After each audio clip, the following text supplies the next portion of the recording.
আসসালামু আলাইকুম, সবাই কেমন আছেন? আমি এখন ঘুম থেকে উঠলাম। আজকের পুরো দিনটা আপনাদের সাথে শেয়ার করব। চলুন, প্রবাসে আমার একটি সাধারণ সকাল কিভাবে শুরু হয়। দিনের শুরুটা পরিষ্কার পরিচ্ছন্ন দিয়ে শুরু। সকালে দাঁত ব্রাশ না করলে যেন দিনতে শুরু হয় না, কারণ দাঁত ব্রাশ না করলে নিজের ভিতরে ফিলিংস কাজ করে না। তাই সবাই দাঁত ব্রাশ করার অভ্যাস করুন আর ভালোভাবে করুন। একটু ফেস ওয়াশ দিয়ে নিজের মুখটাকে ভালোভাবে ধুয়ে নিচ্ছি, কারণ এক সপ্তাহ নিজের উপর কোনো টেক কেয়ার করতে পারি না। তাই একদিন যেদিন বন্ধ পাই সেদিন একটু ভালোভাবে ফেসিয়াল করার চেষ্টা করি।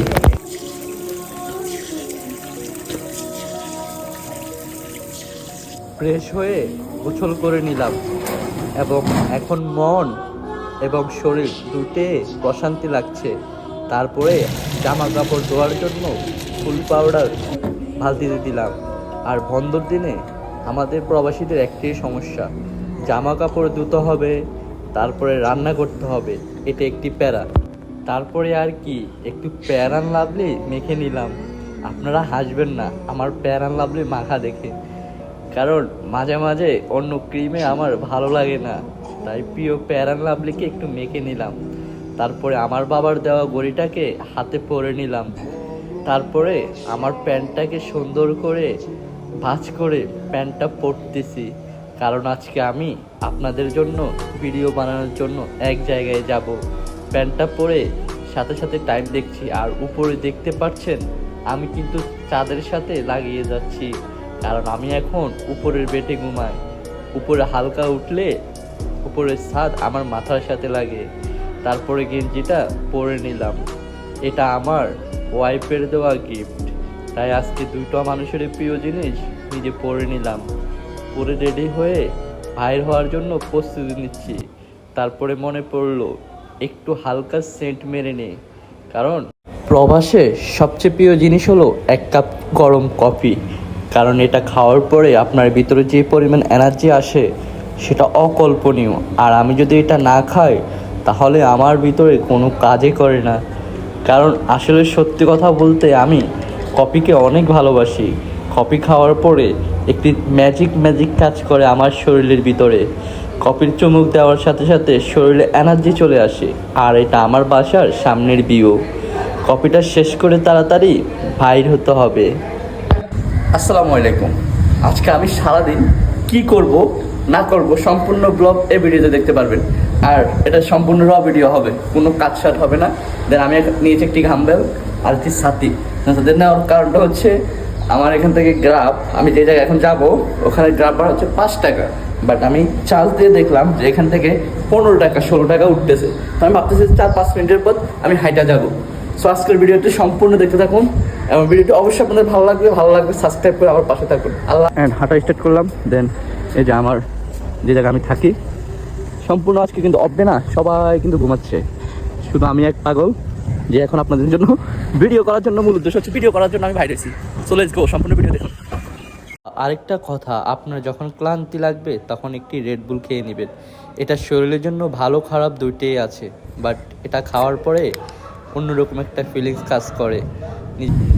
অনেক গরম মালয়েশিয়াতে বর্তমানে, তার জন্য রেড বুল খাচ্ছি।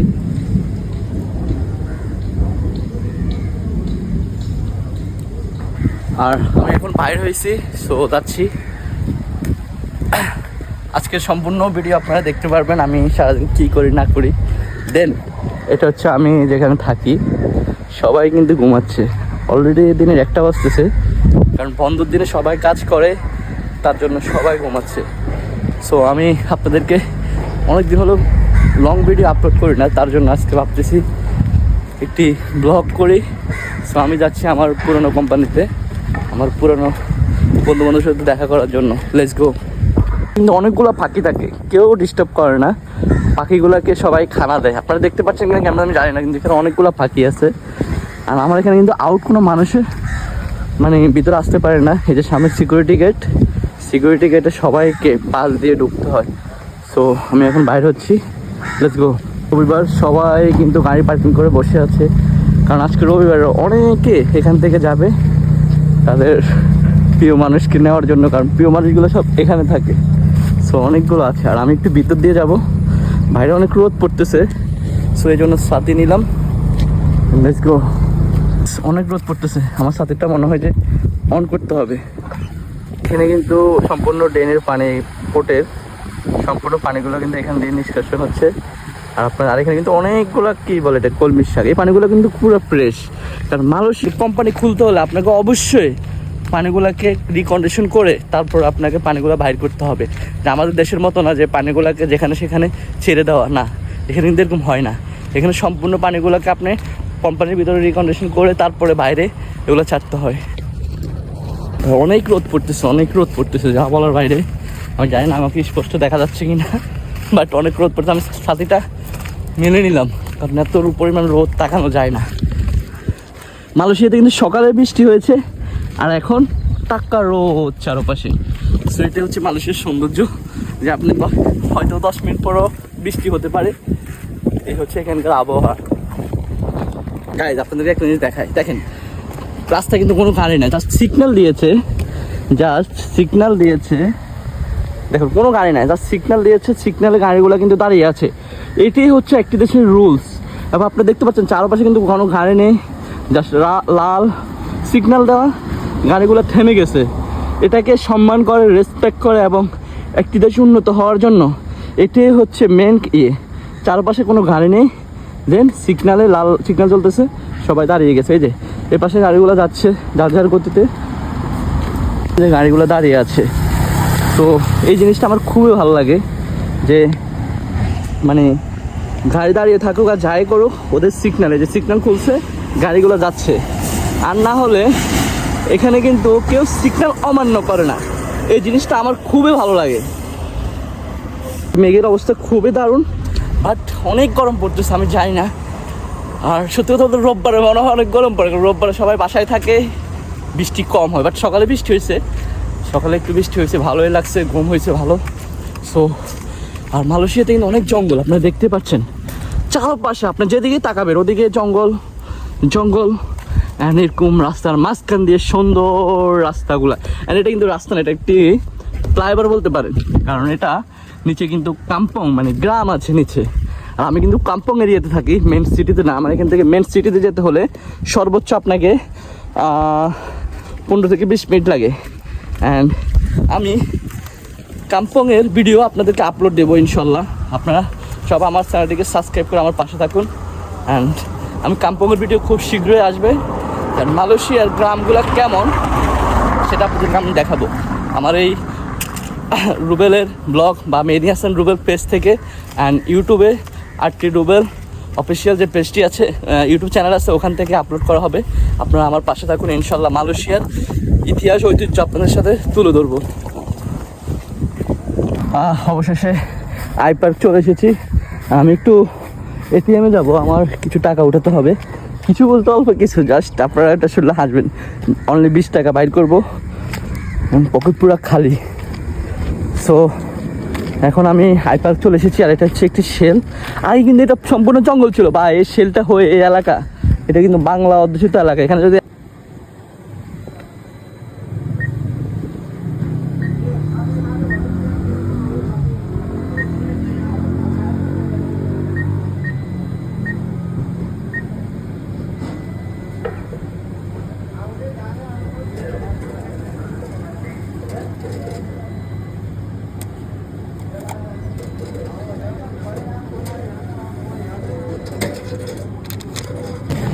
অবশেষে ব্যাংক থেকে টাকা উঠালাম 20 টাকা।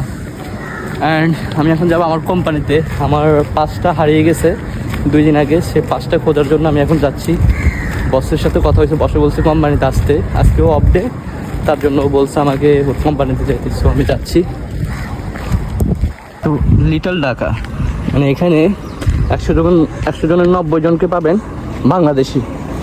সো এই এরিয়াটা সম্পূর্ণ বাংলাদেশিদের বাসস্থান। গাইজ মনটা খারাপ হয়ে গেল, সকাল থেকে মনটা খুবই ভালো ছিল। বসে মাত্র কল দিল, বলছে আমার টিপি পাস হারিয়ে গেছে। কালকে আমি কাজ করলাম, দেন আমার মানি ব্যাগে পাসটা রাখছি, আর সকালে উঠে আমি দেখি আমার পাসটা না। আমি বসকে ইনফর্ম করেছি যে বস আমার কার্ডটা মনে হয় হারিয়ে গেছে, আমি পাইতেছি না। বস কিছুক্ষণ আগে আমাকে কল দিয়ে বলতেছে সম্পূর্ণ টাকা তুই জরিমানা করবি, অ্যান্ড এটা করতে 300 টাকা লাগবে, ওই 300 টাকা তুই দিতে হবে। কোম্পানি করে দেবে না, কোম্পানি একবারে করে দেয় সবাইকে পাস। আমার বস আমাকে এটা বলছে, অ্যান্ড এটা শোনার পরে মনটা খুবই খারাপ হয়ে গেল, কারণ আমি বাড়ি থেকে আসছি যে আই থিঙ্ক বেশি দিন হয় না। আর আমার পাসটা কিন্তু নতুন করছে, আর এটা আমাদের কোম্পানির বাধ্যতামূলক যে কোম্পানির পাস হারিয়ে গেলে 300 টাকা জরিমানা দেন। পাস করতে ওরকম টাকা লাগে, কারণ আমরা যে জায়গায় কাজ করি বন্দরের ভিতরে, সেখানে পাস ছাড়া ভিতরে ঢোকা যায় না। আমার মানিব্যাগটা আমি দেখতে গেলে যখন দেখলাম তখন দেখি আমার পাসটা নাই, কারণ খোঁজাখুঁজি করছি পাই নাই। কারণ আমার বসকে ইনফর্ম করার পর বস এই কথাটা বলছে, আর আজকে মোটটাই পুরো অফ করে দিল। আর এই যে কুকুরগুলা ভাই, মালয়েশিয়ার কুকুরগুলা কিন্তু খুবই মারাত্মক। আমি জানি ওরা আমাকে দেখে কেউ কেউ করবো কিনা আল্লাহ জানে, আর আমি কুকুরকে খুবই ভয় পাই, যা বলার বাইরে, ঠিক আছে? দেখতে পাচ্ছেন মালয়েশিয়াতে কাম্পং এরিয়াতে আসলে কুকুরগুলো লাগে, অ্যান্ড এখানে তো ছোটো ছোটো, মানে রাতের বেলা আসলে এখান দিয়ে আপনি দেখবেন চারপাশে বড় বড় কুকুর। এরা সম্পূর্ণ কোম্পানি, এগুলো ছোটো ছোটো কোম্পানির ভিতরে এগুলো রাখে, কেননা বাইরের মানুষ যাতে না ঢুকতে পারে। আর এগুলো এক একটা ভাগের মতো, মানে এগুলোকে দেখলে একটা ভয় ভয় লাগে।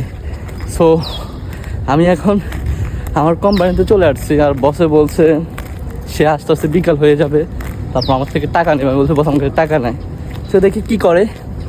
অ্যান্ড আমি কোম্পানির ভিতরে যাবো, আমার পুরনো বন্ধু বান্ধবের সাথে দেখা করবো, আর কী করি না করে এটা আপনাদের সাথে শেয়ার করবো।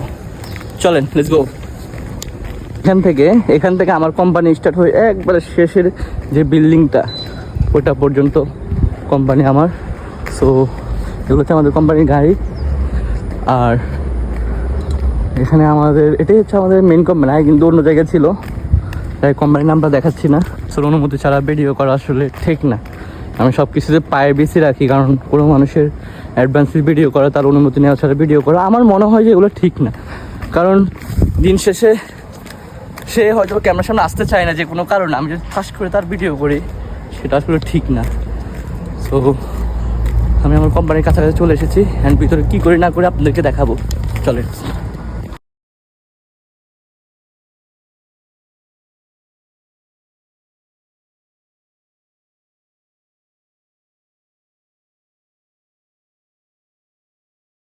আস্তে আস্তে দুপুর হয়ে গেছে। পর্যন্ত ভিডিওটি কেমন লেগেছে সবাই বলবেন, এবং লাইক কমেন্ট শেয়ার করে দিবেন। তো আমার ডেইলি ব্লগ অফডেতে কি করি এর থেকে যে আপনাদেরকে সবকিছু দেখিয়েছি। আর ভিডিওটি কেমন লাগছে সবাই লাইক কমেন্ট শেয়ার করে জানাবেন। আল্লাহ হাফেজ।